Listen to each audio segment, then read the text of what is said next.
back for UFC Vancouver this Saturday night from the Rogers Arena. We have got the main event in the middleweight division, Reinier taking on Brendan Allen in a fight that could determine a number one contender. Obviously not Brendan Allen. It's for RDR, originally supposed to take on Fluffy Hernandez on this card. Reinier now gets Brendan All-In Allen instead. You know, it's a fight. Okay, it's a fight in a main event. It, oddly enough, I mean, it is a step down for Reinier. You go from fighting an all-time great in Robert Whittaker in your last fight, where did you win, did you not? I don't know. Very competitive and close fight that comes down to the fifth round, to now taking on Brendan Allen, who's coming off of actually winning on an undercard against Marvin Vettori. So a weird main event spot, oddly enough, too. They're promoting the fight as Brendan Allen being a Canadian because he's got Canadian heritage, even though he's from, I believe, Shreveport, Louisiana, or somewhere in Louisiana. Regardless, though, that's your main event, an all-around good card in Canada, as we will keep track of the Canadians on this card, obviously, in terms of their win-loss record, just like we did last week in Brazil. Folks, before we get into the video, make sure to hit that subscribe button down below for some more UFC and MMA content here on Greedo Plays MMA. Later in the week, we're going to have our PFL Africa predictions, plus our Contender Series predictions. The final week of the Contender Series is this week with 6 fights. You're not going to want to miss that video coming up on the channel as well. Okay, on to the first. Oh, also main channel, Greedo Plays, daily MLB best bets, college football, and NFL predictions / best bets as well. Okay, on to the first of our 13 fights here from Vancouver, British Columbia. We start things off with a... Oh, I messed up the graphics. Okay. It's not like this the entire way. My apologies. I don't know what happened. My editor didn't make the graphics correct. I'm the editor. Whoops. Melissa Croden has 1 submission if you can't see it on the screen. That's my apologies. I don't know what happened there. Regardless, though, our first fight in the bantamweight division, the Canadian, Melissa Croden, takes on Tainara Lisboa in our opener. Croden, again, from Canada. She is from Toronto, Ontario, Canada, which is like 4 hours, if I'm not mistaken, plane-wise away from Vancouver. But Croden, the Canadian, getting her first start in the UFC against Tainara Lisboa. Lisboa is a slight favorite in this bout at -160. Croden coming back at you at about +135, and it makes sense, right? Tainara Lisboa, 2-1 so far in the UFC, back-to-back victories in her first UFC fight against Jessica Rose Clark, then a victory over Rivena Oliveira, who is also later on in this card, and then her last fight for Lisboa, a loss to Luana Santos. She got Americana'd late in the second round earlier this year in the Apex on that Burns Morales card. For Melissa Croden, this is the UFC debut. Actually, she trains out of Calgary, Alberta, Canada, from Toronto, but coming off a win in LFA, did not fight on the Contender Series, just got a UFC contract because Canada. Her last win was a win over Ashley Dean, a second-round TKO. Jacqueline Cavalcanti back in 2023 in a 5-round main event for the LFA Championship. She lost that fight by unanimous decision. This is a fighter who, you know, is a good striker, I guess. 5'9", decent size for the weight class. But Lisboa, again, you know what the game plan is going to be for the most part. It's going to be a mix of wrestling and striking. Lisboa, again, you saw what she did in the Jessica Rose Clark fight. Got the fight down to the mat, gets through a naked choke against Oliveira. Grappling heavy. Did get submitted by Luana Santos, who just showed she had better grappling than Lisboa as a whole. But I would expect Lisboa to take this fight down against a primarily striking opponent here in Croden. I do find it a little interesting Croden's in the UFC. Just going to be honest about this one.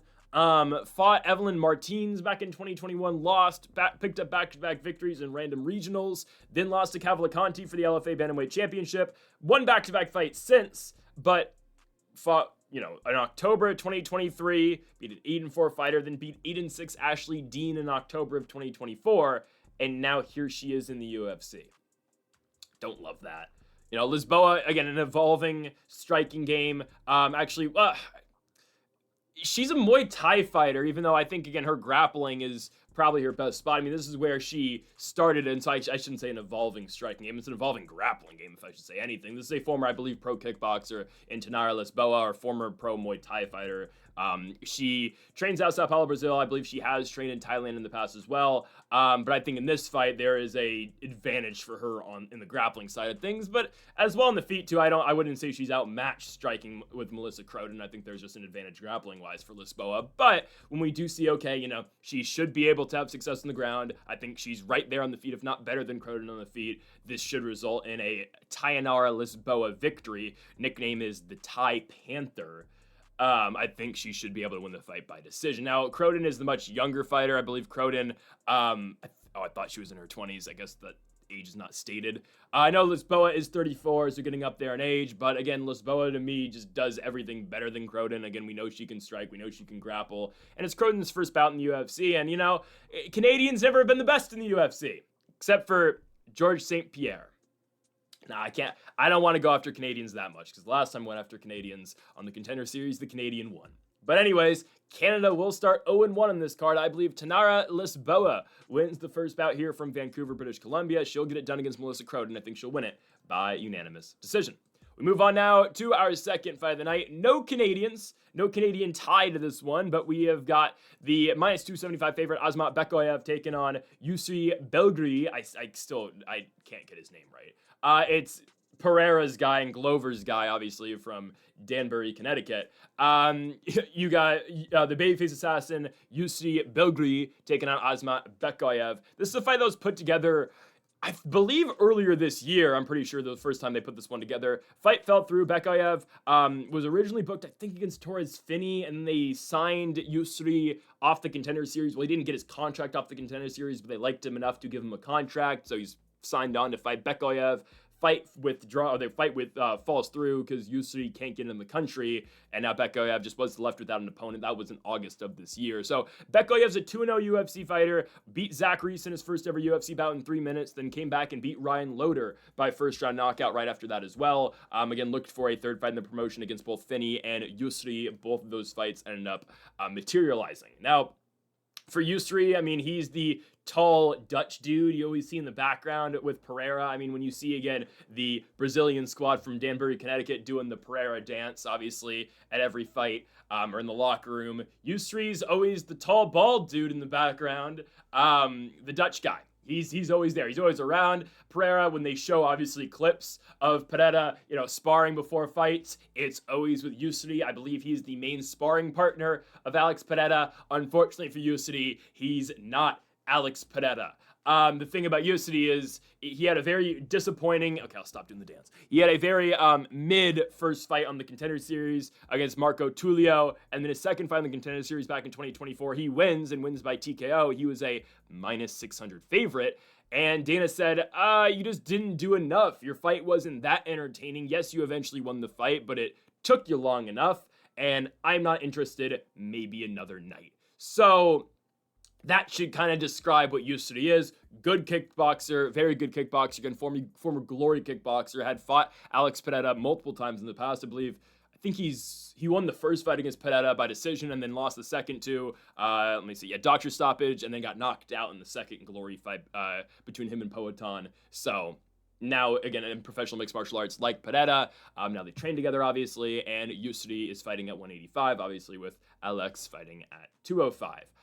The problem is, guys are going to grapple him. I mean, Marco Tulio in the fight that they had in the Contender Series, Tulio grappled him quite a bit. And Tulio's a pretty good up-and-coming prospect, in my opinion. But Tulio goes up there and finds a takedown. And it does see some success grappling Yusri. I would expect Bekoev to maybe look for the same pathway. Now, again, Bekoev has been a primary striker so far in his UFC run, and, he's a very effective and efficient striker as well, beating Zachary Reese, and then obviously dropping Ryan Loader twice in their fight in Des Moines, Iowa earlier this year en route to a victory. I just don't know how much he wants to strike with the former Glory kickboxer. However, I'm not over the moon about what Yusri has. Again, don't expect an Alex Pereira type run out of him, because obviously if it was Alex Pereira or anything comparable to Alex Pereira, he would be on the main card. Again, just think about this for a second. Yusri is fighting on the second fight of the night in a fight night card in Vancouver, British Columbia, and it took him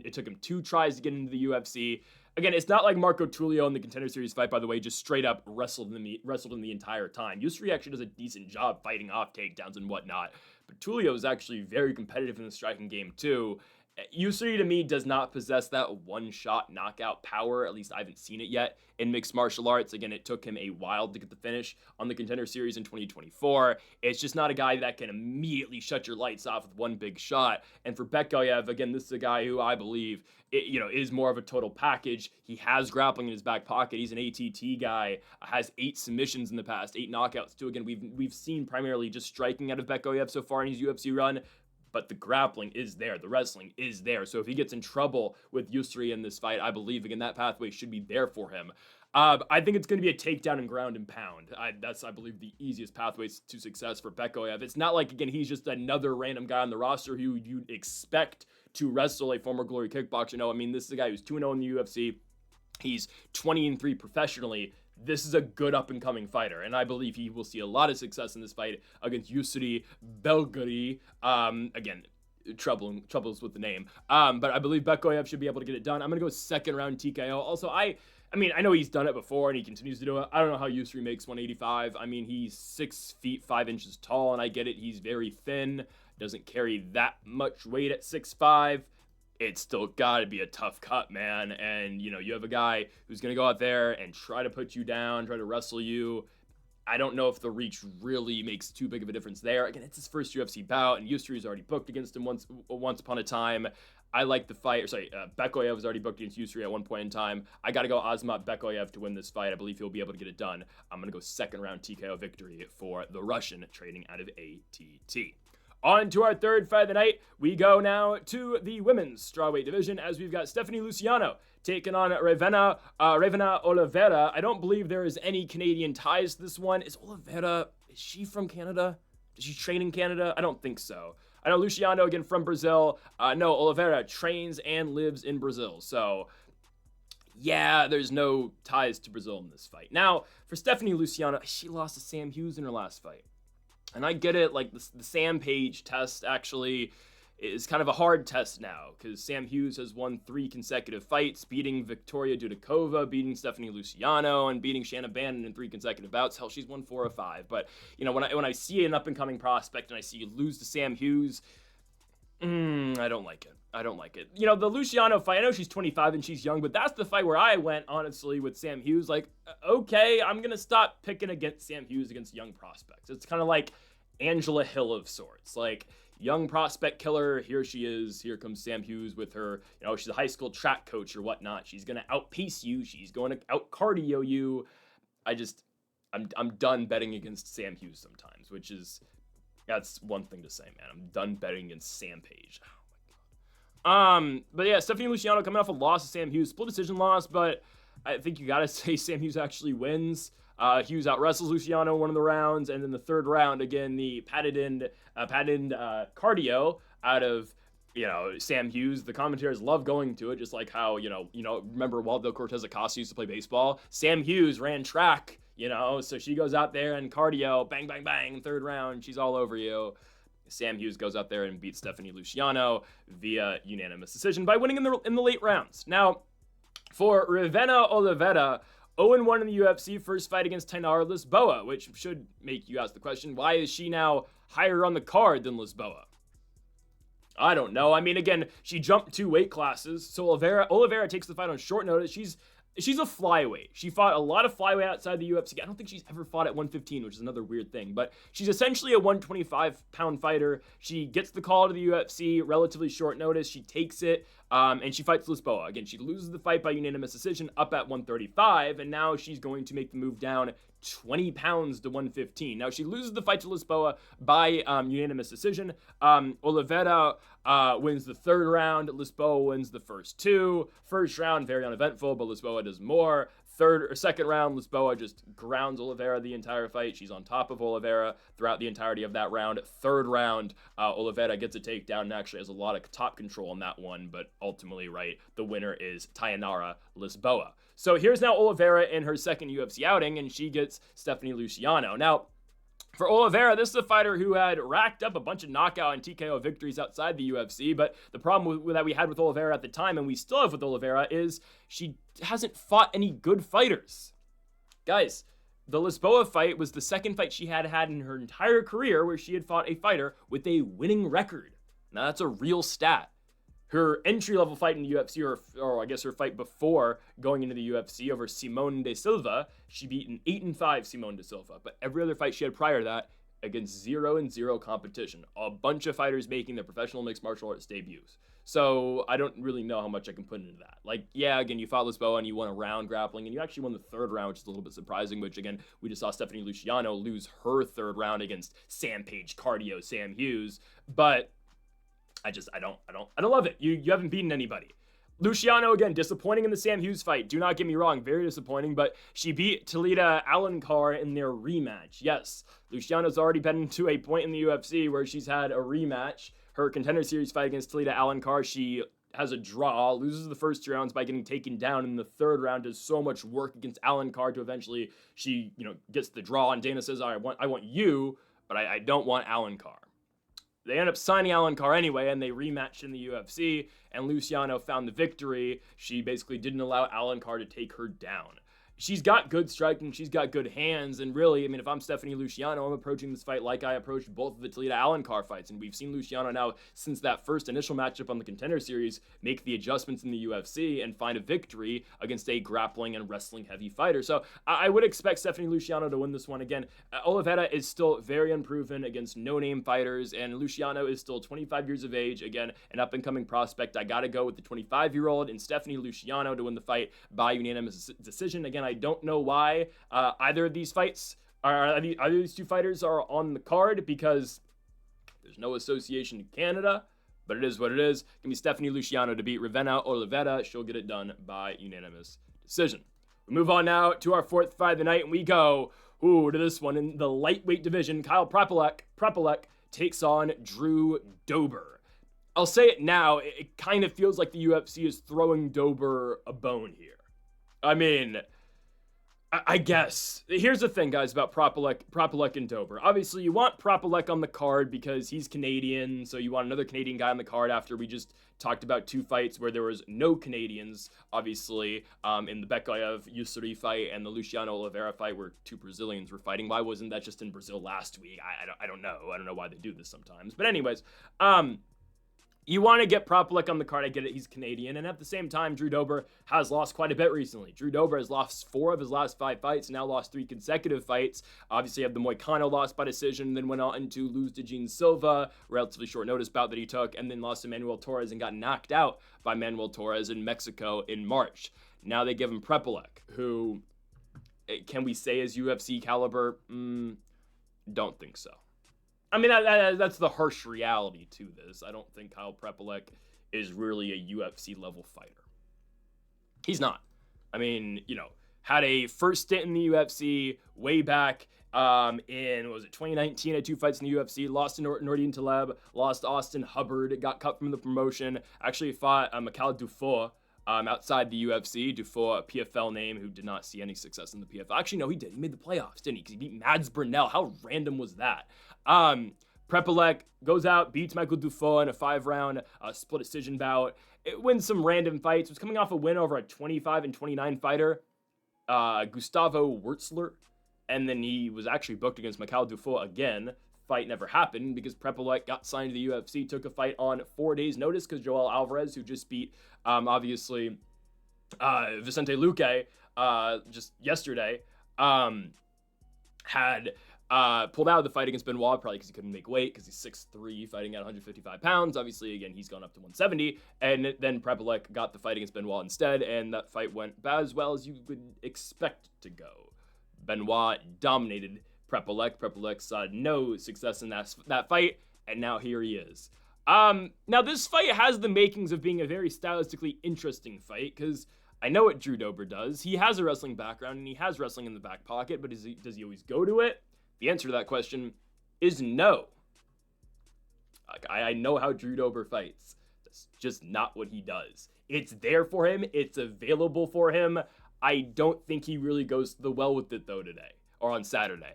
He's going to stand and bang. I'm telling you now, the grappling advantage is there for Drew Dober. Prepolec, I don't think, is a UFC caliber grappler, and I get it. Oh, Benoit just submitted him. Sure, again, Benoit's very good, but Austin Hubbard really out-wrestled Prepolec in the fight that he had in Vancouver back in September of 2019 on the Cowboy Engagey card. By the way, Prepolec has only fought in Canada in the US, or in the UFC, not the US. Fought on Iaquinta Cowboy, which was in Ottawa or Calgary, one of the two. Don't know Canada very well. I think it was in Ottawa or Calgary, one of the two. Then fought in Vancouver, then fought in Montreal, Quebec, Canada in his last fight, and now he's back in Canada again. So fighting in Canada just hasn't gone well for Prepolec. Now, again, Drew Dober has wrestling. He can go to it. Again, when Terrence McKinney stunned him and knocked him down, Dober went in there, found a takedown, and got himself out of the woods. I think we're going to see a stand and bang type fight, which should favor, or should at least give a little bit of hope to Prepolec, who's never been knocked out. He hasn't fought Drew Dober. Drew Dober is going to walk forward, and is the chin kind of gone? Unfortunately, I'm scared it may be. The Manuel Torres knockout loss. Gene Silva, he just got cut, but he got rocked and knocked down and put out by Manuel Torres. So I'm a little bit skeptical of the chin of Drew Dober at this point in time, but I think he'll find a knockout against Kyle Prepolec. Again, I expect an all-action type fight. That, again, it's a Drew Dober type fight where good fighters and high-level fighters like Torres, like John Silva, can beat him in that. I don't think Prepolec is that high level, unfortunately, and I think Drew Dober is going to get it done, sending Canada now to 0-2 on this card, taking Drew Dober by first round knockout against Kyle Prepolec. We go on now to our 5th fight of the night. No Canada at all. So why is this fight on the card too? The next fight is no Canadian. Why are there no Canadian ties on this card? I mean, you do 2 cards a year in Canada. You couldn't have freed up any Canadian talent for this? Anyways, nothing against this fight. This should be good. Danny Barlow taking on Jourdain Santos. Danny Barlow, disappointing last outing against Sam Patterson. Was a favorite in that fight, was a pretty sizable favorite in that fight. Danny Barlow was undefeated at 9-0 going into the Sam Patterson fight, and he got knocked out in the first round. Not ideal. Barlow, prior to that, won a very boring and very close fight. I thought he won, but a very boring and close fight against Nikolai Voretnikov, or Verektinov. I don't know however the hell they're calling, whatever the hell they're calling him now. But he beat Verektinov by split decision. First fight in the UFC. Had a very fun fight against Josh Quinlan. Quinlan, unfortunately, just wasn't very high level, but Barlow, in an entertaining bout, found a way to the knockout. Barlow's now taking on Jourdain Santos. Santos is a guy who is 0-1 in the UFC, and he fought a very fun back-and-forth fight against Ozzy Diaz, where they just stood in the middle of the octagon and traded. Joe Rogan was going insane at the commentary booth. He was loving the action. It was total non-stop action between Jourdain Santos and Ozzy Diaz, but Jourdain Santos eventually stood in an octagon with Ozzy Diaz and got outstruck for 15 minutes against him. Oh. Nothing against Ozzy Diaz, but I mean, the first thing that comes to my mind when I think Ozzy Diaz, well, he's a guy that good fighters and up-and-coming fighters have just stepped right over and knocked out. So kind of puts into perspective where Jourdain Santos is at. It was a back-and-forth fight, and he landed some big bombs on Ozzy Diaz, but Ozzy Diaz was just landing more, and Ozzy Diaz ultimately took over the fight in the third round. It was a 1-1 fight going into the third, right? Santos wins the first, Ozzy Diaz wins the second. Everything to play for in the third round. Ozzy Diaz does enough to win the fight in the third round and pulls away with the victory over Jourdain Santos. I'm concerned because if you get into that style of fight with Danny Barlow, which we've seen Danny Barlow do against Josh Quinlan, and that's the immediate comp I'm going to make, I saw Danny Barlow fight an all-action type fight, back and forth trading against Quinlan, but the problem for Barlow's opponent, Quinlan, in that fight was that Quinlan just wasn't really landing. Barlow was getting out of harm's way. He was bobbing, he was weaving, he was finding those straight shots and getting out of the way of big strikes and just landing and touching up Josh Quinlan and landing and, really damaging strikes. If Jourdain Santos fights the Ozzy Diaz fight against Danny Barlow is going to knock him out and put him out. That's just what's going to happen. Jourdain Santos also, who has he beaten? He beat Will Curie on the Contender Series, which was a big surprise. Will Curie was a minus 400 favorite to beat Jourdain Santos, and Santos found a way. Curie just really didn't do much. He went 2 for 15 on takedowns, and Santos ends up winning the bout by unanimous decision, so there you go. It's a guy who, I don't want to say he's not deserving of being in the UFC, but a guy who kind of snuck his way into the UFC and is really not the highest level of UFC fighter. I'm not even going to say Danny Barlow again is going to be some future champ, and I'm not going to hype him up. Again, at one point in time, I was very high on Danny Barlow until, Sam Patterson landed on the chin and knocked him out, which again, that's great. Good victory for him, for Patterson. But I think that I would be shocked if Barlow doesn't go out here and win the fight. I think he's got better hands. I think, again, if Jourdain Santos wants to fight that style of fight, which that's just what we've seen him in the regional scene. Again, the Will Curie fight, a little different circumstances because Will Curie, again, wrestle heavy. Jourdain Santos was fighting off hips the entire fight, fighting off takedowns the entire fight, and he found a way to do it, found a way to get the victory. It's a different game against Danny Barlow. It just is, right? I mean, you're not going to see much grappling out of a Danny Barlow fight. Hell, you're not going to see any grappling out of a Danny Barlow fight. The only grappling you're going to see out of a Danny Barlow fight will be him fighting off takedowns. I don't think Jourdain Santos is going to shoot, obviously. I think you're going to see a striking battle, and I just believe that Barlow's got better hands. I think he's got better hands. I think he's got crisper hands, and that should lead to a victory for Danny Barlow in this fight. Again, what is his long-term outlook in the division? I don't know. I'm not the highest on him after he got, chinned by Sam Patterson. But here's the thing, too. Like, I don't think Jourdain Santos has that knockout power to put Barlow out. Again, he gets caught in his last fight, sure. I don't think Santos is going to put him away.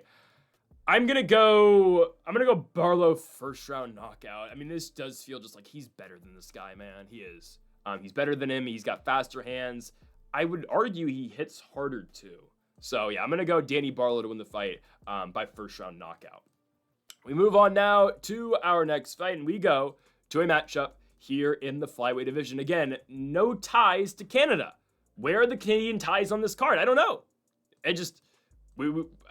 Anyways. Here comes Bruno Silva taking on Hyung Sung Park. So Hyung Sung Park just fought in a main event in his last fight. It was an Apex main event, and the Apex main events we have coming up, again, should show you what the UFC, how much the UFC cares about the Apex. Again, David Onama, Steve Garcia, fun fight. Is that a main event fight? Gabriel Bonfim is getting rewarded for robbing Stephen Wonderboy Thompson with the main event against Randy Rude Boy Brown. I think we're all cheering for Randy Brown in that fight, but it is what it is. That was Hyung Sung Park's last fight, though. Fought in a main event against Tetsuro Taira. Lost it. Expected. Again, Park took the fight on very short notice. It was originally supposed to be Tetsuro Taira versus... Oh, my goodness. Who was Taira supposed to fight that night? Was it Cop? No, it was Albazi. It was Albazi, right. How could I forget? Albazi pulls out. Hyung Sung Park was supposed to fight Urseg, and then obviously he gets put in that fight with Tetsuro Taira. Tetsuro Taira, again, does what we thought he was going to do. Submits Hyung Sung Park in the second round, and considering Park was supposed to fight Steve Urseg, which is a very different stylistic fight, obviously there's no wrestling out of Steve Urseg at all, he did fairly all right, I'll say. He's getting Bruno Silva, who will wrestle him. I mean, it's just if Bruno Silva... watches that fight, I guarantee you he thinks he can go and bully Hyung Sung Park as well. He's a fight-ready guy out of Phoenix, Arizona, 35 years of age, again, a lot of experience under the belt, and a lot of UFC fights under the belt. I mean, 9 UFC fights in the past, 4-4 with 1 no contest, but unfortunately for Bruno Silva, he's been on the wrong side of some highlight reels recently, let's just say. Josh Van knocked him out in the third round, and Manel Kopp, went all TikTok edit mode against Bruno Silva. What I mean by that is that, Manel Kopp was just styling on him the entire fight. I mean, he was, doing 360s in there and telling him to come forward and whatnot. Like, Bruno Silva was getting styled on in his last fight, and Josh Van knocks him out as well. So, how much does Bruno Silva really have left in the tank at this point? You get knocked out in back-to-back fights, and coming off of back-to-back knockouts at 35 years of age, never the best sign. Just got knocked out, by the way, 5 months ago. I mean, I think that's enough for the chin to heal, but... Guys, the way that he got knocked out by Joshua Van just keeps knocking him down the entire fight. 3 knockdowns? Really 4 in that fight. Don't like it. And Manel Kopp just toyed with the guy. Now, is Hyung Sung Park going to have the, straight knockout KO ability those other guys have? No. But I think he's got better striking than Bruno Silva, especially a Bruno Silva who's been knocked down in back-to-back fights. What is he going to be? Grappling-wise, again, I said earlier, I think Bruno Silva believes he's going to be the better grappler in this fight. I believe that to be true. I think he believes, again, he's just going to be able to go out there and wrestle Hyung Sung Park. We haven't seen Park out grapple, though, other than the Tetsuro Taira fight. And I know, again, I think that's the game plan out of Bruno Silva is to grapple him. Park has good grappling. He's got good submissions, and he just ran into another fighter who... unfortunately for Park, just does a lot of things better than he does. There's nothing against that. There's nothing wrong with that. Tetsuro Taira is an up-and-coming guy. Well, he's actually an established name at the top of the weight class. There's no shame in getting dominated grappling-wise by him. I don't think Bruno Silva is going to be able to replicate that same success. I highly doubt it. Hyung Sung Park also, look at the Shannon Ross fight. Dropped him twice. Now, Shannon Ross... very low-level UFC fighter, one of the lowest-level UFC fighters I ever watched. Went 0-3, actually lost in the Contender Series and got a contract anyway because Dana loved the heart. And then he goes into the UFC and goes 0-3. Hyung Sung Park, though, beats the absolute, crap out of him. And eventually finishes him with the liver shot, completely bends the dude right over. I think the striking game is going to be there for Park. I think the grappling game is going to be there too. But I think, again, the pathway of least resistance for the Korean fighter in Hyung Sung Park has to be with the striking in this one. We've just seen Bruno Silva, again, get styled on in back-to-back fights. to the point where it's like, all right, when is this getting stopped in the Josh Van fight? Van is hitting him very hard and continuously hitting him that entire fight. I would expect Hyung Sung Park to see a lot of success in the striking realm. Again, will he do it the same way Josh Van did, the same way Manel Kape did? Probably not, but eventually I believe the knockout is going to be there for Hyung Sung Park. So I'm going to go with the Korean fighter here to pick up a second-round TKO victory over Bruno Silva. I just don't know how much the guy's got left in the tank at 35, soon to be 36 too. And if the grappling again becomes a problem, which I don't think it's going to, or it just becomes a factor in this fight, I think Park can definitely hold his own. I mean, this is a very credentialed grappler, and don't get me wrong, Silva is credentialed in the grappling realm as well, but I like Hyung Sung Park down there too. So I'm going to go Hyung Sung Park to beat Bruno Silva by second round TKO. He should be able to get it done in Canada. Again, neither of these guys train or live in Canada, or train or are from Canada. Park still trains and was born in South Korea. Silva, born in Brazil, trains in Glendale or Phoenix, Arizona. Nothing screams Canada more than that, right? Right? Okay. Canada, by the way, still 0-2 on this card as we go to our next fight. Will they go 0-3? Charles Jourdain. Where's his brother? Charles Jourdain's brother wins a UFC contract on the Contender Series. Charles puts him over huge and says, oh, my brother's going to be, a champion. He's way better than I ever was. He kicks my ass in training.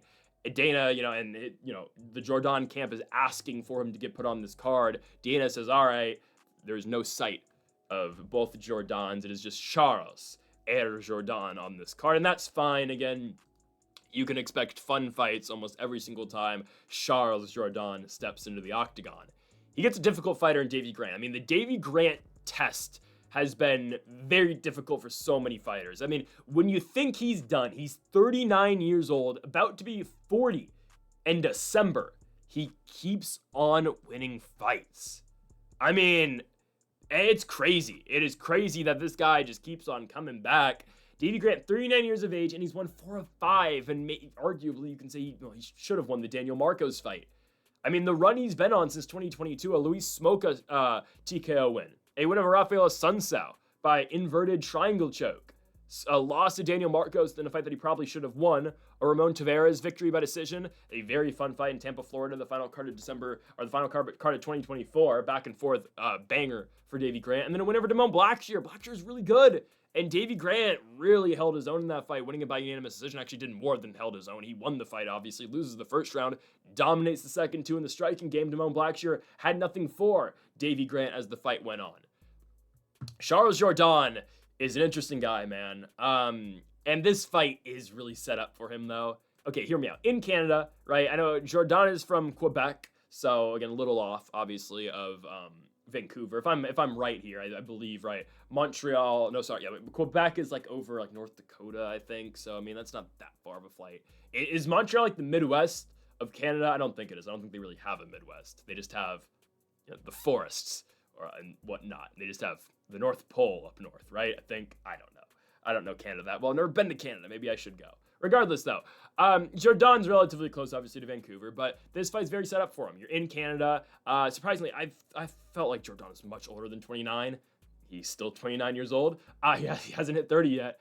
But this is a fight that is really set up for Jourdain in terms of get a striker. I mean, what has really hurt Jourdain over the past has been guys just, finding ways to get him down and, holding him down there. I mean, again, he submits Victor Henry in his last fight with the guillotine choke after Henry shoots for a takedown. But, I mean, I've seen Jourdain get out grappled by Shane Burgos on Long Island. I've seen Nathaniel Wood, who's a good striker, have to go to grappling against Jourdain because he is relatively weak down there.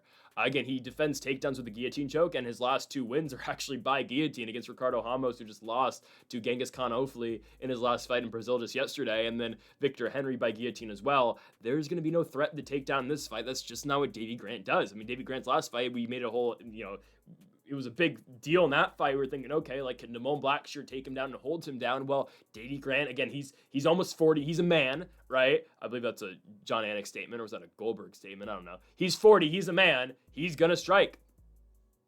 And the last time Davy Grant's landed more than one takedown in a fight is UFC 251 in July of 2020 against Martin Day. Yeah, you're going to see striking in this fight. And I'm hard-pressed to pick against Charles Jourdain in Canada in an all-action volume type bout. And I know Davey Grant, again, goes against the grain, I guess. 2 fights ago against Ramon Tavares, we expected, okay, if this is a back-and-forth war, I mean, I've seen Tavares win those fights against Surrey City, a Canadian, too. I mean, we've seen Tavares do fairly well in a fight like that. And Davey Grant goes out there and finds a decision victory. Really dominates the fight on the feet as the fight carries on. Again, the Damone Blackshear fight, Blackshear wins the first, but Davey Grant, the cardio is still great at 39. He wins rounds 2 and 3 against the much younger Blackshear, who you'd think probably has better cardio. No, the better cardio is Davey Grant. I know Jourdain doesn't get tired. I know Jourdain, again, his entire thing, the fight that he wants to fight essentially is going to be, the all war. That's what Jourdain wants to do.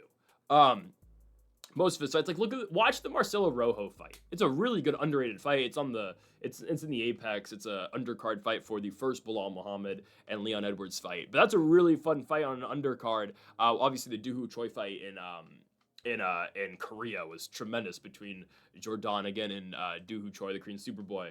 But watch early Charles Jourdain before I guess he was kind of figured out and before people knew who he was and what he wanted to do. Every single fight was just, all right, I'm trying to break you in there. I'm going to try to outlast you. Again, watch the Dooho Choi fight. He breaks Dooho Choi and eventually knocks out Dooho Choi in the second round because, again, he's pressing forward the entire fight. He's trying to look for a finish. Look at the Marcelo Rojo fight. Same thing. Third round finish, late finish for Charles Jourdain. And as he got figured out, people started, fighters started going into fights and trying to take him down at will. Sure. I know what Jourdain's still capable of. And in a fight like this where there is going to be no threat of the grappling, I believe Jourdain can win it. I'm going to go with the Canadian at home. It's the first victory for Canada on this card. It's going to be Charles Jourdain to beat Davey Grant, who's 10 years older than him. I'm going to go Charles Jourdain to win the fight by unanimous decision.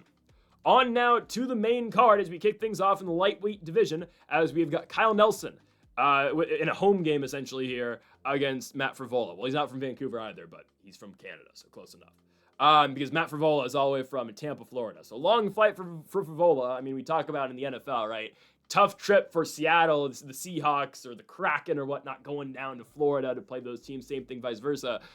Matt Frevola is coming all the way from Tampa, Florida, all the way to the very point of North America. Well, kind of, inhabited point in North America, Vancouver, British Columbia. So a long flight over for Frevola. Nelson from Huntsville, Ontario, Canada.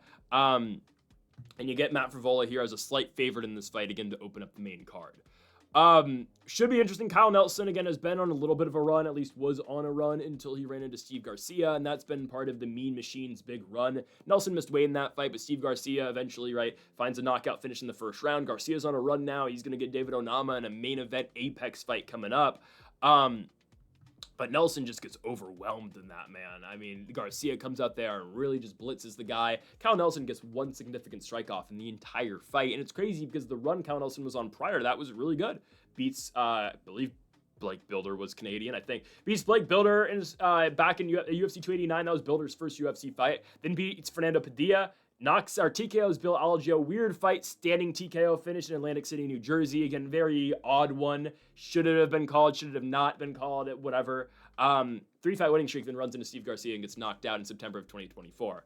On the contrary, he's taken on the UFC veteran Matt Frevola, who 11-5-1 professionally, 5-5-1 in the UFC, coming off back-to-back knockout losses. Are they high-level guys he's fought? Yeah, 100%. I mean, especially Benoit Saint-Denis. That was the fight where it was really known, or it was made known, all right, Benoit's really legit. Yeah, he had beaten Thiago Moises prior to that, but then he beats Frevola, and the way he beat Frevola, knocking him out clean with the head kick at Madison Square Garden. Obviously, that's what pushed the Benoit into a fight with Dustin Poirier. To this day, I don't know why the Diamond was a plus 200-something underdog. That was ridiculous. But anyways, Frevola gets Benoit and then has to fight Vera Ziam, another very tough French fighter. Ziam's on a run right now. He's going to be here. He is in the rankings now, I believe. He's 7-2, and Ziam goes out there and knocks out Frevola in the third round in September of last year. So neither of these guys have fought all that recently because both of them are coming off knockout losses. Again, both of these two fighters' first fight here in 2025. But Frevola's just seen such a tough schedule so far in the UFC, man. Came into the UFC, fought Jalen Turner pretty early, beat Violent Bob Ross, Louis Luis Pena ran into Arman Sarukian in a scrambled fight. Originally supposed to fight Atman Zaitar. Ended up getting Arman Sarukian at UFC 257. That was the second Poirier-Conor card. Then ran into Terrence McKinney and lost and got knocked out in 7 seconds. Comes back, wins 3 fights. Drew Dober's at the tail end of that winning streak. And then, again, gets Benoit Saint-Denis and Fares Ziam. My problem with Frevola, though, he's 35, but Kyle Nelson, too, is 34. I don't know, man.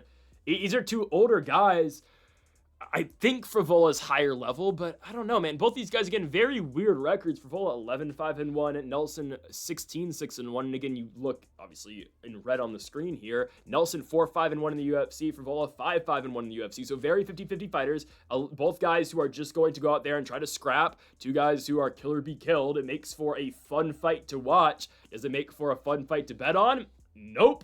Again, we will have our best bets out for every single card like we usually do on Thursdays. We'll have it out for this UFC Vancouver card. Will a winner in this fight be on that video? Probably not. Will the under? Possibly. Right. Now we're talking. Because someone's getting knocked out here. Guys, I'm picking against the Canadian. I'm going Matt Frevola. I think Frevola can get it done. I know back-to-back knockout losses are tough. Guys, Kyle Nelson's not on the level of Benoit and Fares Ziam.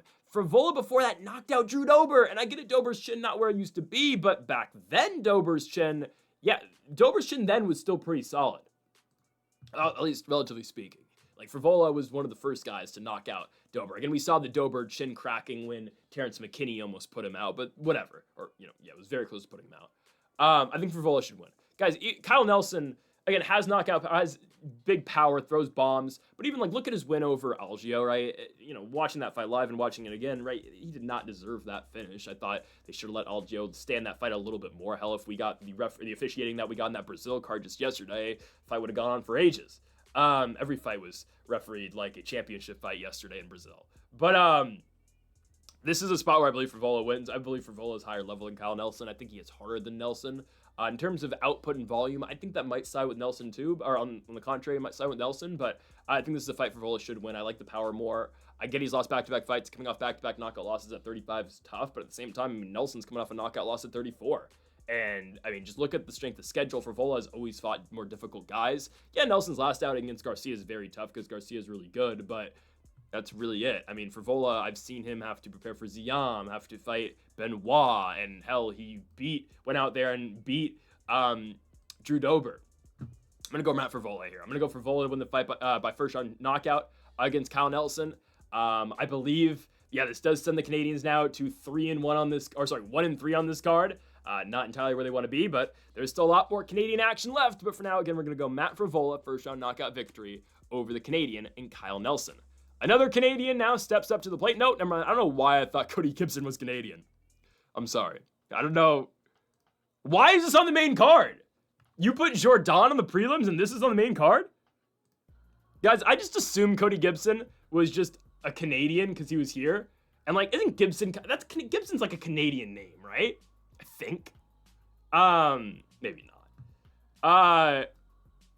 I just assumed Cody Gibson was Canadian because his fight was this high on the card. Why is a 38-year-old Cody Gibson on a main card against Aoriqileng? Aoriqileng has got no ties to Canada. I'm pretty sure, he trains in China still. He trains in Inner Mongolia, China. I thought Mongolia is its own country. Oh, wait, what? China has part of Mongolia? I'm not gonna ask questions. Is it like Hong Kong? I don't know. Aoriqileng versus Cody Gibson. Why did this get this spot on the card? Gibson coming off a Kimura loss to Damon Blackshear. Aoriqileng coming off a loss to Raul Rosas Jr. The only thing that I can think of is maybe this is Gibson's retirement fight, and the promotion's doing him a solid because he's been the promotion for quite a bit. First UFC 10 years started all the way back at UFC 170, Rousey versus McMahon in a unanimous decision loss to Aljamain Sterling. Second stint in the promotion obviously happened with the Ultimate Fighter, lost the finale fight to Brad Katona, and he's been in the UFC ever since, going 2-2 since his Ultimate Fighter finale loss. I don't know why Cody Gibson's in this spot. He's not from Canada. He's from San Luis Obispo. Great. You went to Menlo College? Seriously? Anyways, Cody Gibson versus Aoriqileng. Weird fight for a main card. I'll say now, a fight where I think I gotta go Aoriqileng. I think I have to. I'm not going to trust a 38-year-old Cody Gibson to win. Now, the Chad and Helliger fight, who I know he's Canadian, it beat him in Edmonton on the Moreno versus Albazi card. Cody Gibson does one thing and one thing only. He wrestles. I mean, the fight's very uneventful. He goes out there and strictly takes Helliger down and holds him down for 15 minutes. That's his last victory. Fight before that, he beat Brian Kelleher and he submitted Brian Kelleher. This fight's just going to come down to Aoriqileng's ability to stuff takedowns. Now, again, I know Gibson got subbed in his last fight, but Damone Blackshear is a very capable grappler. Again, don't really concern yourself too much about his last loss to a very good Davey Grant. Yeah, why is Davey Grant on the undercard and Gibson isn't? Whatever. Like, Blackshear's good on the ground, and obviously he submitted a pretty good grappler in Cody Gibson. But Cody Gibson in a striking fight I don't love. I mean, got outstruck by Brad Katona in the Ultimate Fighter finale card. Miles John saw a lot of success striking. Some success against Cody Gibson, because Miles John's entire fight style is, okay, I'm waiting, I'm gonna throw a big shot, and I'll wait, and I'll wait, and I'll wait, I'm gonna throw a big shot. I don't know, he's a very infuriating fighter sometimes. But Aoriqileng, I mean, he did get knocked out by Eman Zahabi, but Zahabi's pretty good. Beat Johnny Munoz, got taken down a lot in the Johnny Munoz fight, but found a way, again, was really good on the feet and was dominant on the feet at that as well. Marco's fight, he loses is a no contest, excuse me, and then lost to Rosas. I'm going to go Aoriqileng here. Yeah, I mean, it's not that exciting of a fight in my opinion. The fight comes down to, can Aoriqileng stuff takedowns out of Cody Gibson? Unfortunately for Aoriqileng, doesn't really live up to the nickname the Mongolian Murderer, and the way that Buffer pronounces it's crazy too. Not like he's pronouncing it in a weird way, just the emphasis, the Mongolian Murderer, Aoriqileng, like it's kind of fire. I don't think Cody Gibson at 38 is ready for the Mongolian Murderer, okay? It's going to be a grappling heavy approach, but I think Aoriqileng is going to get it, and still, I'm confused why this is this high on the card. I'm going Aoriqileng by decision. I think his striking's better. I think his grappling or his wrestling defense is good enough. I mean, has a lot of experience training or preparing for wrestlers. Johnny Munoz, Raul Rosas, Jay Perrin back in the day. He should be ready for this test, at least I would hope. I'm going to take Aoriqileng to beat Cody Gibson. I think he can get it done by unanimous decision. On to our next fight. And now this is where we start heating up, okay? Maybe not this fight, maybe not the most interested in this fight, but it starts getting good in a second here. Manon Fiorot takes on Jasudavicius here. Huge fight in the flyweight division, a flyweight division that is currently holding a championship fight between Zhang Weili and Valentina Shevchenko in a month in Madison Square Garden in November. There's going to need to be a, next title challenger soon, and obviously has to be Natalia Silva, who's getting screwed in this entire equation right now with the champ fight, but it's okay. Natalia Silva's up next. Potentially the winner of this fight could be up after, especially if it is Jasudavicius, who, I want to put this out now, is obviously the fighter where the UFC wants to win here. Very clearly, they are praying that Jasudavicius wins. At home in Canada, they want Canadian stars. They put Mike Malott as a featured fight on a UFC pay-per-view in 2024 because they wanted Canadian stars, and they booked him against Neil Magny. They said, you know what, go beat Neil Magny, we need stars, and Magny beat him. We'll talk about Malott in the co-main event. They're still trying. They gave him Kevin Holland this week. Anyways, Jasudavicius actually has the style to beat Manon Fiorot. And I think it's actually, I'll say now, it's great value, guys. It's great value. It's kickboxer versus wrestler. Odds should not be this steep in one way or the other. They're two older fighters, I'll say this. Jasudavicius 36 years old, about to be 37. Manon Fiorot 35, soon to be 36. Two older fighters who are trying to make this last title push, at least in their primes, I can say. Now, again, do I think that Fiorot or Jasudavicius are on the level of Natalia Silva or Shevchenko or Zhang Weili? No, obviously we just saw it in Fiorot's last fight for the World Championship against Valentina Shevchenko, in a fight in which she was a favorite. Really weird. We had Shevchenko, and I didn't really bat an eye on that one. It was pretty quickly, okay, Valentina's got this. Never thought Fiorot was the best. And, I thought Valentina was going to go more of a grappling-heavy approach. It actually was the opposite. It was Fiorot, really going in there and kind of, looking for just tie-ups, backing Valentina back up against the fence, really trying to just control the entire fight. Shevchenko saw a lot of success on the feet, dropped Manon Fiorot. That's the thing. I mean, again, here's the thing. We can throw that fight out the window, though. Because Fiorot is not going to grapple Jasudavicius. She'd be stupid to grapple Jasudavicius. That's all Jasmine does. And that's why Jasmine's been very successful in the UFC. Because a lot of fighters, a lot of women's fighters don't have great grappling games and great wrestling games, they'll say. They all know jiu-jitsu, but can they really straight wrestle? Not entirely, and that's where Jasudavicius has actually been pretty good. 5-fight winning streak and an impressive 5-fight winning streak, beating Priscilla Cachoeira, whatever. Fatima Klein, great win, man. Fatima Klein, up-and-coming fighter. She's only 25, just knocked out Melissa Martinez. She gets Angela Hill coming up. That's a good fighter. And Jasudavicius beats her by decision, beats Ariane Lipski after, beats Mayra Bueno Silva, who fought for a championship once upon a time in Canada, if you remember, against Raquel Pennington. And then Jasudavicius just went out there and destroyed Jessica Andrade in her last fight. I think Jasudavicius is undervalued here, guys. I think she is. I know Manon went on her big run, and her best win is still Erin Blanchfield, and it should be, because Erin Blanchfield keeps on winning in her own right, too. A big win over Nama Yunus in her last fight. She gets Tracy Cortez, which feels like a step down, because, well, Nama Yunus just beat Cortez, but whatever. I'm going Jasudavicius here, guys. This is our biggest upset pick of the day so far. I'm going Jasudavicius by decision. I don't think Manon's ready for this. I get it, Manon's a very strong fighter. Jasudavicius, watch her fight. She's a very strong fighter as well. She knows how to, keep top control. She knows how to get fights down to the mat. She's difficult. She is. And in no world should Jasudavicius be a plus 175 dog at home in Canada here. She's not from Vancouver. She's from St. Catharines, Ontario. Again, I assume that's somewhat close to Toronto. Actually, it's, oh my goodness, that's like basically New York. Wow. It's like right next to Niagara Falls. Oh, it's like literally the city that Niagara Falls is in. Crazy. So she's basically American. No, I'm kidding. But her grappling and her wrestling, I think, is just going to be too much. Yeah, Fiorot's going to have a better striking game, sure. But there's a reason Jasudavicius has gotten to where she's at, and that's because, again, her great wrestling and her submissions and her top control. I think she beats Fiorot here, guys. I really think she does. I think this is great value for Jasudavicius. Plus 170 at home in Canada. I'm taking the Canadians now to go to 2-3. I'm taking Jasudavicius to beat Manon Fiorot. I believe she can get it done by unanimous decision. I think title shot, maybe? No, I think she should have her fight Grasso. Silva should be up next for Valentina and Zhang Weili. Grasso doesn't have a fight. That should be the next fight. Or you go Rose, but I feel like Rose is a step down. Grasso could put Jasudavicius in a potential title opportunity, or they could just have Jasudavicius fight Silva, but I think you need Silva pretty soon for the next title shot anyway. So it should be a pretty big spot for Jasudavicius. The UFC is really hoping that she wins because they have no use for Manon Fiorot anymore. They don't. She lost to Shevchenko. They don't care about her. There's a reason she doesn't fight in France anymore, guys. Like, they could have put her back on the France card. They do not care. They put her in Canada. Give me Jasudavicius to win by decision. Next up, feature fight. Ooh, Ariel Helwani gets Marlon Chito Vera. Biggest fight of Helwani's career. I'm kidding, obviously. Ayman Zahabi takes on Marlon Chito Vera in the feature fight of the night. I forget sometimes myself Chito's just 32. He's just been around for so long, and he got in the UFC at such a young age. And he does look old. I mean, guys, would you believe that Ayman Zahabi's 6 years older than Chito Vera by the looks of these pictures? I wouldn't.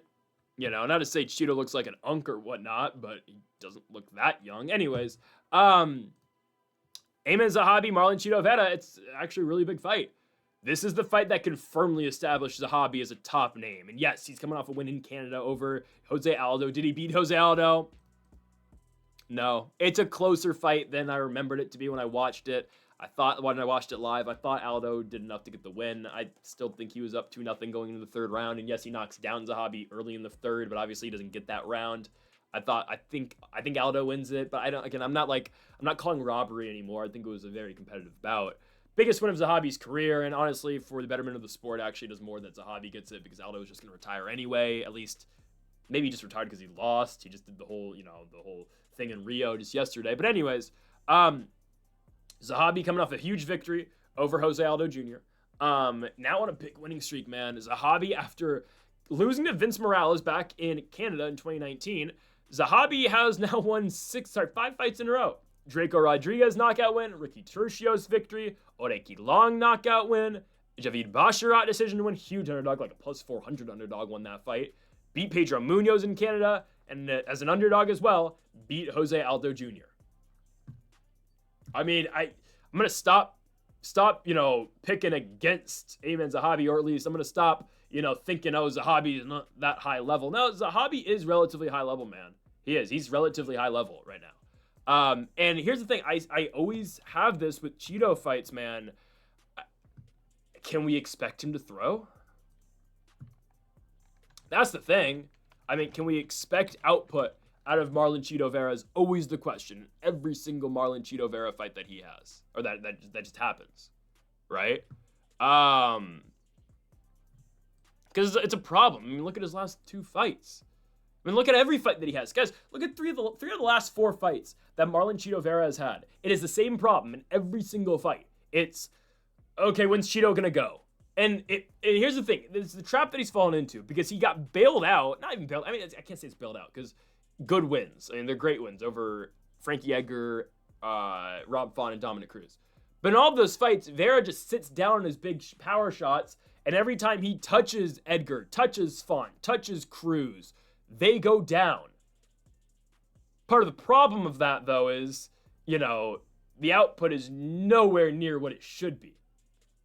Not at all. It's just, yeah, you know, he's getting out volume, but when he lands, he lands big and he wobbles him. And he wins those fights because he knocks out Dominic Cruz, he does enough damage on Rob Font, and he knocks out Frank Yeager to the point where, okay, he gets the Corey Sandhagen fight, and he's expecting he's going to do the same thing. But Sandhagen's too high level, he's too skilled, and now, okay, if you just volume Vera and you can get out the way of the big shots that are kind of telegraphed a little bit, you're going to put yourself in a good position. He throws against Pedro Munoz because he knew if he won that fight, he was fighting on the same card as O'Malley, and if O'Malley won and he won, he knew he was going to get that fight, and he did. He just doesn't throw against Sugar Sean. I can't believe Cheeto Vera got a title shot. It was so undeserved, it was ridiculous.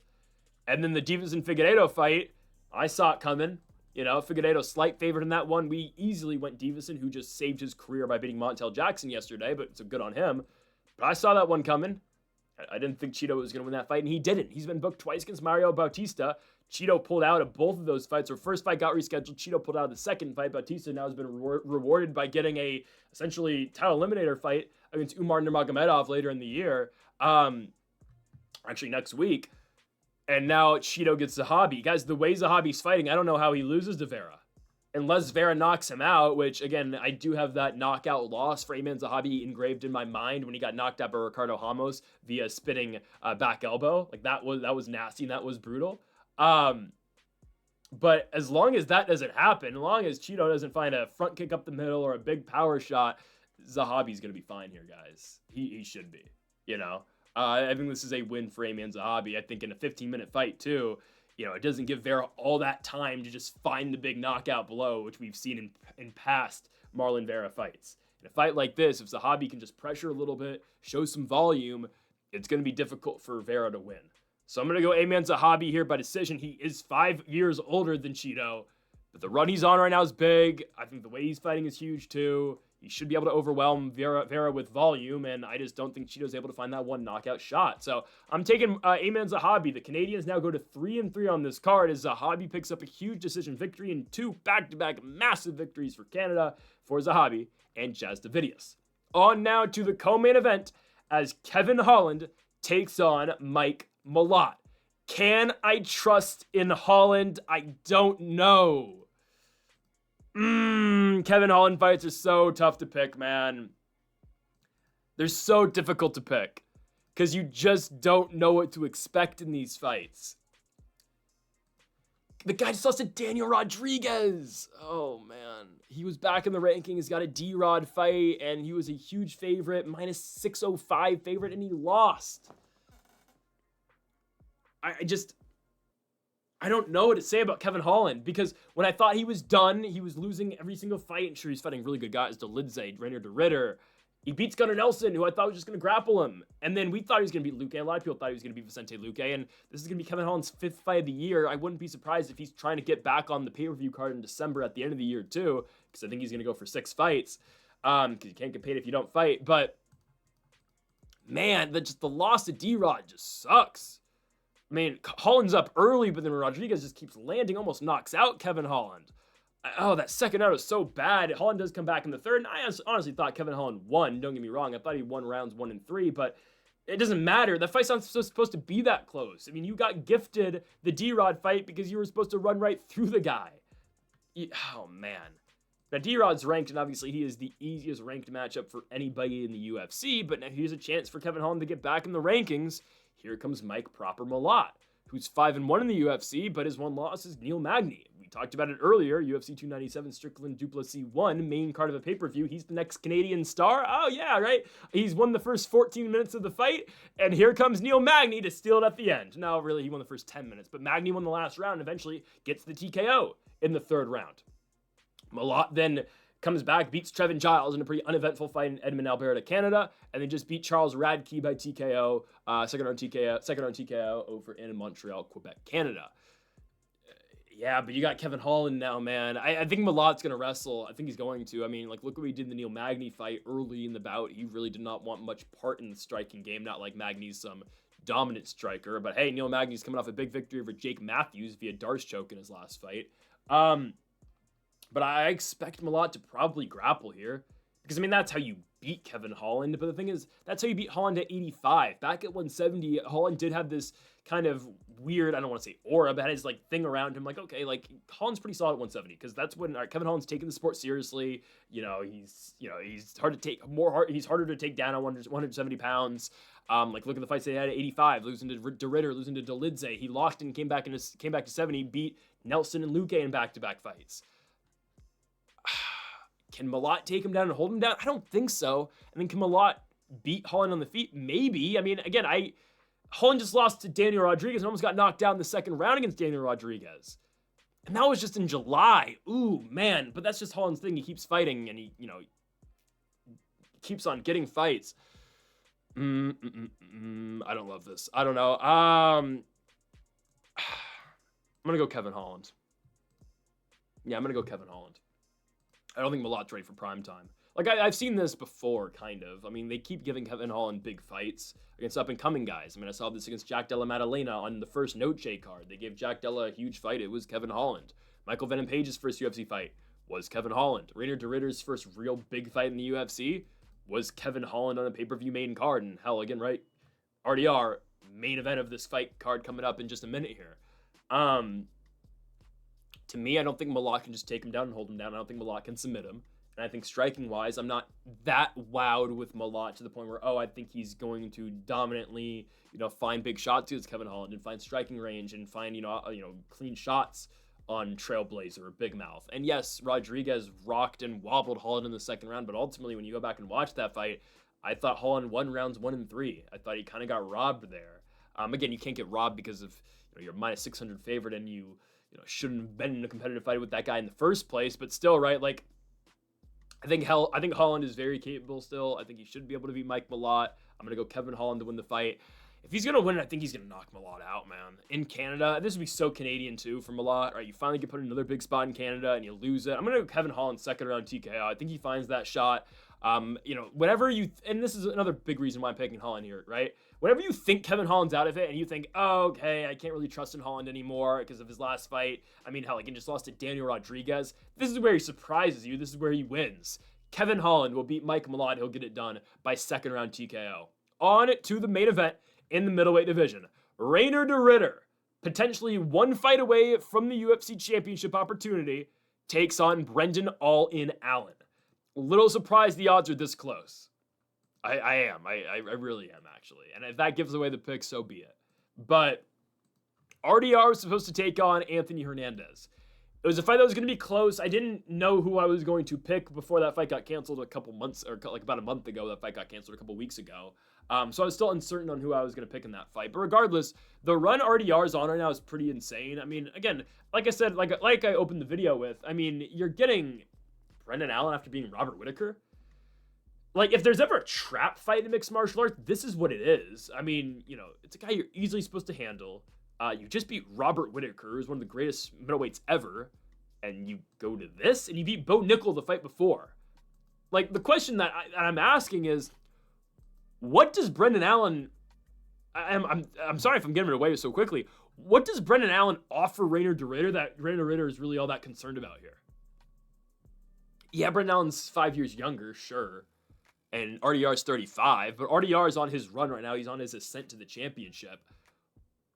What does Brendan Allen do that I should be like, I'm on the fence about RDR winning? To me, guys, RDR should be a minus 400 favorite. That's how confident I am that he's going to beat Brendan Allen. Oh, Brendan Allen again got into a striking fight with Marvin Vettori. Oh, okay, back and forth war. It was fun, sure. I mean, Anthony Hernandez took him down. Nasruddin Mavov outstruck him and, fought off a bunch of takedowns against Allen. Guys, everything RDR does, I believe he does better than Brendan Allen. I think so. The only thing Allen does better, I think, is volume. I think RDR hits harder. That knee up the middle he kept hitting on Robert Whittaker, I mean, my goodness, that changes the fight. But that's the thing. RDR has timed that knee up so perfectly, he can keep going to that well. He can. I mean, the Bo Nickel knee that he lands to finish Bo Nickel. Again, Whittaker, I mean, he hurts Whittaker so many times with those knees up the middle. It's just, I mean, it's to the point now where I've seen it too many times. It's not like, oh, okay, he got lucky and landed that knee. No. Like, that is his shot. That is RDR's shot. And I'm surprised, again, Reinier has seen this much success, because the end of his one championship run wasn't that great. I mean, he was undefeated, loses to Milliken back-to-back times. Milliken's now fighting Umar Kane coming up in their rematch because he lost the first fight. But, like, I was a little surprised RDR has done this well. I thought he was going to be good in the UFC. I didn't think he was going to be top 5, but here we are.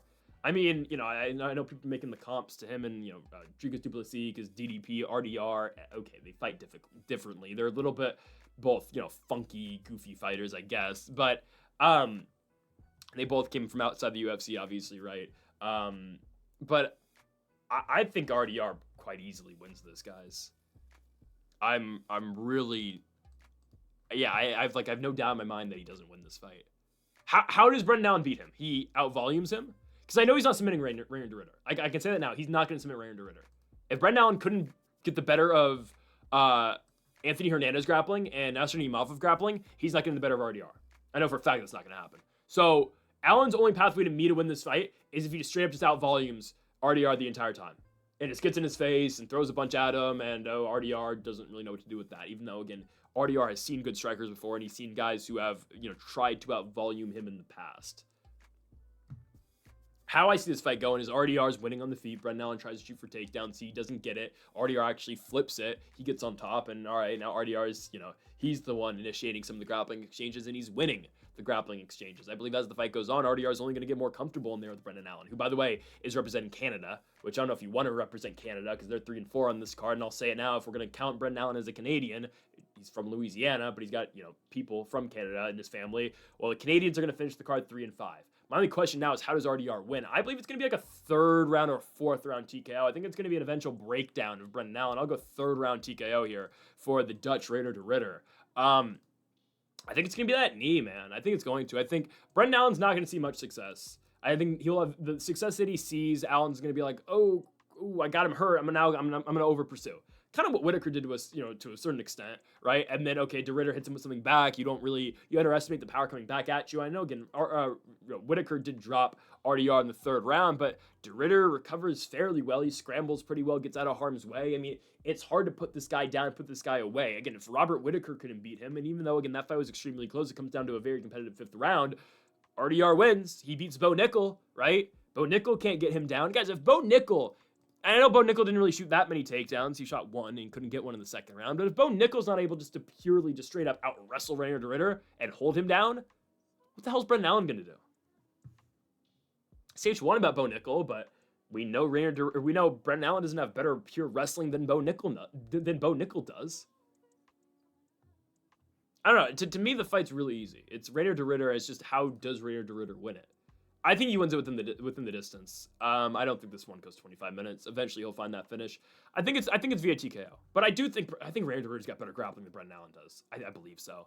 And yeah, Allen looked good in the Vettori fight, but Vittori's throwing everything back at him. And sure, again, Vittori's like the toughest guy to knock out because his chin again is just he's got an iron chin. You can't crack the guy. I understand that he's never been knocked out. He's taken so much damage and he keeps walking forward. That's just what Marvin Vettori does. But really, when you watch that fight, it's more competitive than I remembered it to be. Like, I think Vettori probably wins the 3rd round. I think Allen wins 1 and 2. But, Vittori's right there. RDR's got better striking than Marvin Vettori. I don't think that's a hot take. I think, going into the UFC run, I think, RDR's striking was a little unknown and wasn't, we didn't know how great he was going to be in striking exchanges. Well, he's been pretty damn good so far. So, I'm going to go Reinier de Ridder to beat Marvin Vettori. I think he'll get it done by third round TKO. I think those knees are going to be huge. I don't think Allen sees any success with the wrestling. I don't think he sees much success in the striking game as well. I think RDR, again, eventually will break this guy.